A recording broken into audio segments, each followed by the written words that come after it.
Hi friends, welcome back to Manasa creations. ఇవాళ మనమైతే ఒక మంచి వీడియో చూసుకోబోతున్నామండి. ఇదేంటంటే కొరియన్ పొటాటో బైట్స్, అంటే కొరియన్ స్టైల్లో పొటాటో బైట్స్ ఇప్పుడు ట్రెండింగ్లో ఉన్నాయి కదండి. ఇది ఎలా ప్రిపేర్ చేసుకోవాలా ఏంటా అనేది మనమైతే ఇప్పుడైతే చూసేద్దాం. వీడియో అయితే మీరు స్కిప్ చేయకుండా ఎండింగ్ వరకు చూస్తే మీకు ఈ కొరియన్ పొటాటో బైట్స్ ఎలా ప్రిపేర్ చేసుకోవాలా ఇంట్లోనే అనేది పూర్తిగా అర్థమైపోద్ది. చూసారంటే ఆ పొటాటో బైట్స్ అనేవి చాలా సాఫ్ట్గా చాలా బాగున్నాయండి. అసలు ఎంత టేస్టీగా ఉన్నాయంటే ట్రై చేసి చూడండి, ఖచ్చితంగా మీకు నచ్చిద్ది. ఇప్పుడైతే మనం ప్రాసెస్లోకి వెళ్ళిపోతే, ఇప్పుడు ఫస్ట్గా మనం ఒక 2 ఆలూని తీసుకున్నాను. నేను పెద్ద సైజు 2 ఆలూని తీసుకొని కట్ చేసేసుకొని బాయిల్ చేసుకోవాలి. ఆలూని బాగా ఉడకపెట్టుకోవాలంటే కుక్కర్లో వేసే పనైతే ఒక 4, 5 విజిల్స్ రానిచ్చి మెత్తగా మ్యాష్ చేసేసుకోవాలి. నార్మల్గా అయినా ఒక కొంచెం సేపు మెత్తగా, అంటే మనం ఫోక్‌తో గుచ్చినప్పుడు తెలిసిపోద్ది కదండీ మనకు ఉడికిందా లేదని. అలా నేనైతే నార్మల్‌గా కుక్ చేస్తున్నాను. చూడండి, ఇట్లా వాటర్‌లో వేసేసుకొని నార్మల్‌గా కుక్ చేసేసుకున్నాక ఒక బౌల్‌లో వేసేసుకొని మొత్తాన్ని నీట్‌గా మ్యాష్ చేయాలి. లేదంటే గ్రేటర్‌తో అయినా మీరు గ్రేట్ చేయొచ్చు. నేనైతే నీట్‌గా మ్యాష్ చేసేసాను. చూడండి, చక్కగా బౌల్‌లో వేసేసుకొని మొత్తం అయితే మ్యాష్ చేశాను. ఇప్పుడైతే ఇందులోకి మనం కొంచెంగా సాల్ట్ యాడ్ చేయాలండి. ఎందుకంటే మనం కొంచెం యాడ్ చేయాలి. ఇప్పుడు మళ్ళీ మనం వీటిని ఫ్రై చేసేప్పుడు మళ్ళీ వేస్తాం కాబట్టి ఇప్పుడు కొంచెం సాల్ట్‌ని యాడ్ చేసేసి నెక్స్ట్ దీనిలో కార్న్ ఫ్లోర్ యాడ్ చేసుకోవాలి. ఒక కప్పు కార్న్ ఫ్లోర్ తీసుకోవాలి. ఒక కప్పు కార్న్ ఫ్లోర్ తీసుకొని దాన్ని 2 బ్యాచెస్‌గా వేయాలి. ఫస్ట్ కొంచెం వేసుకొని నెక్స్ట్ ఇంకొంచెం వేసుకోవాలి. చూసారంటే ఇప్పుడు కార్న్ ఫ్లోర్ వేసేసుకోవాలి. చూడండి, కార్న్ ఫ్లోర్ వేసేసుకొని మొత్తాన్ని బాగా మిక్స్ చేయాలి. అంటే ఇప్పుడు మనం ఇది మిక్స్ చేసేప్పుడు మనకి ఏమైతదంటే స్టిక్కీగా అయిద్ది. కానీ ఏం కాదు, మొత్తం పిండి మనం వేసేసుకొని కలిపేసేసరికి మొత్తం మనకి నీట్‌గా అయిపోద్ది. కొంచెంగా స్టిక్కీగా అయిద్ది కార్న్ ఫ్లోర్ వేసాం కాబట్టి. బైండింగ్ కోసం కార్న్ ఫ్లోర్ అండి. చూడండి, చాలా చక్కగా మొత్తం మొత్తం కలిపేసి పిండి ముద్దలు, ఆలు ముద్దలు ఏం లేకుండా మొత్తం సాఫ్ట్‌గా కలిపేసుకోవాలి. చూసారంటే మిగిలిన కార్న్ ఫ్లోర్ కూడా వేసేసుకొని మొత్తాన్ని కలిపేస్తున్నాను. మీరు కూడా మిగిలింది కూడా వేసేసుకొని 2 బ్యాచెస్‌గా కలిపేసుకోవాలి. ఇది మొత్తం కలిపేసుకున్న తర్వాత ఇలా మనం చిన్న చిన్న రౌండ్స్ బాల్స్ లాగా చేసేసుకొని, మన దగ్గర సాసులు కానీ ఏమన్నా మూతలు ఉంటాయి కదండీ! ఆ మూతను పెట్టుకొని మనం మధ్యలో అలా ప్రెస్ చేసామంటే కొరియన్ పొటాటో బైట్ అయితే మనకి ప్రిపేర్ అయిపోద్ది. ఆ షేప్‌లో ఉండాలండి. బైట్స్ అనేవన్నీ ఆ షేప్‌లో రావాలి. చూసుండండి. అలా రౌండ్‌గా పెట్టేసుకొని చేతిలో పెట్టేసుకొని అలా ఆ సాస్ మూతతో కానీ మనం అలా ప్రెస్ చేసామంటే మనకైతే బైట్ షేప్ అయితే వచ్చేస్తదండి. ఇలాగే మొత్తాన్ని ప్రిపేర్ చేసుకోవాలి. ఒక షేప్ అలా చేయొచ్చు ఒకలా అయితే. నేను ఇంకో వేలో కూడా చూపిస్తున్నాను చూడండి.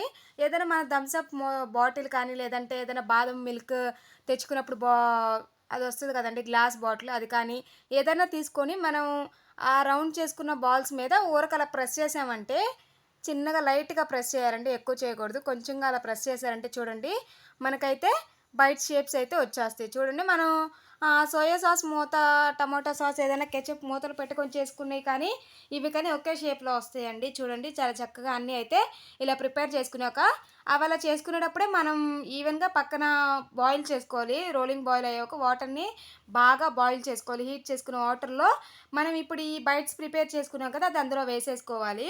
ఆ వాటర్‌లో వేసినప్పుడు ఈ బైట్స్ ఏమైతాయంటే మనం కదపకూడదండి గంటెగాని ఏం పెట్టి. వాటంతట అవే పైకొచ్చేస్తాయి. మీరు మొత్తం బైట్స్ వేసినాక మీకు కనిపిస్తది చూడండి. మొత్తం అవే పైకొచ్చేసిన తర్వాత మనం స్టవ్ ఆపేసేయాలి. ఎంత ఒక 3, 4 మినిట్సే అండి మొత్తం మీద. ఎక్కువ కుక్ అవ్వకూడదు.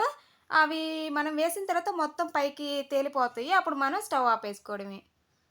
చూడండి, ఒక్కొక్కటిగా ఈ బైట్స్ అన్నీ ఇందులో వేసేసుకోవాలి.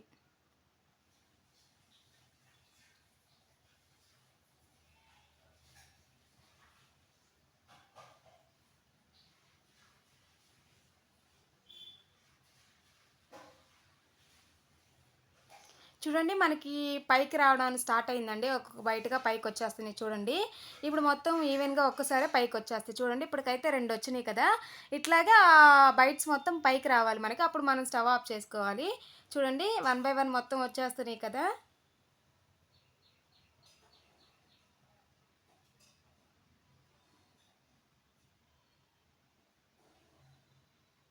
చూడండి, చాలా చక్కగా మొత్తం బైట్స్ అయితే మనకి పైకొచ్చేస్తున్నాయి.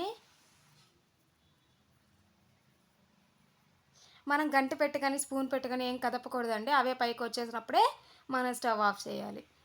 లాస్ట్‌లో మనం ఇంకా కింద ఏమన్నా ఉన్నాయా లేవా అని ఒకసారి చెక్ చేసుకున్నామంటే ఇంక మనం స్టవ్ ఆఫ్ చేసుకోవచ్చు.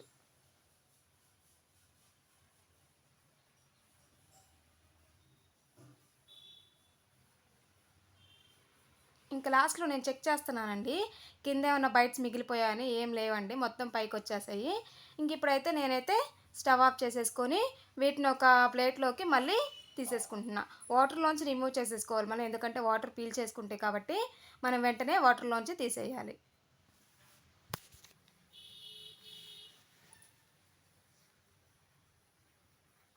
చూడండి ఇలా మొత్తంగా ఇంకో ప్లేట్‌లో వేసేసుకోవాలి ఇప్పుడు మనం మళ్ళీ. వాటర్ ఏం లేకుండా జల్లగంటతో తీసేసామంటే వాటర్ ఏం రాకుండా బైట్స్ మాత్రమే వస్తాయి మనకి. ఇలా ఇంకా మొత్తం తీసేసుకోవాలండి మనం. ఒక ప్లేట్‌లోకి మొత్తం తీసేసుకున్న తర్వాత నెక్స్ట్ ఇప్పుడైతే మనం వాటిని కొంచెంగా ఫ్యాన్ కింద ఆరపెట్టేసేయాలి.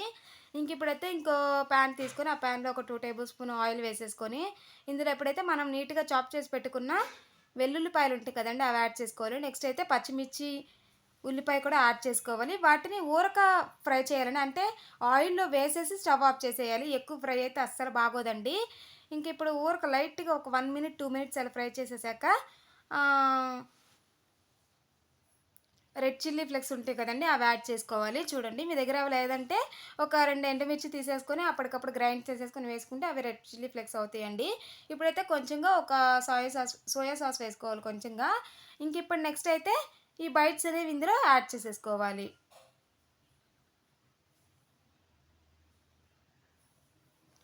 ఈ బైట్స్ ఇందులో యాడ్ చేసుకొని మొత్తం కలిపేసుకోవాలి. సారీ ఫ్రెండ్స్, ఇక్కడ సాల్ట్ ఏసిన ఇందాక మీకు స్టార్టింగ్‌లో చెప్పాను కదా! ఇందులో సాల్ట్ వేసుకోవాలండి. ఆ క్లిప్ అయితే మిస్ అయింది. మీరు కొంచెం సాల్ట్ కూడా యాడ్ చేసేసుకోండి. ఇప్పుడైతే ఇందులో స్ప్రింగ్ ఆనియన్స్ ఉంటే వేసేసుకోండి మీ దగ్గర. నేనైతే ఆహ్,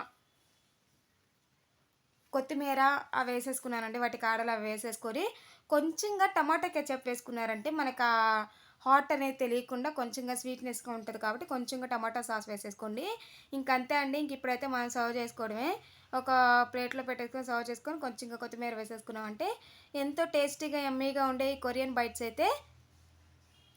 పొటాటో బైట్స్ అయితే మనకైతే ప్రిపేర్ అయిపోయాయండి. చూడండి చాలా చక్కగా ఉన్నాయి. చూస్తుంటేనే చాలా కలర్‌ఫుల్‌గా ఉంది. చాలా సాఫ్ట్‌గా కూడా ఉందండి. ఇదైతే మీరైతే ఖచ్చితంగా ట్రై చేయండి. అలా వచ్చిందని కామెంట్ చేయండి. Thank you friends.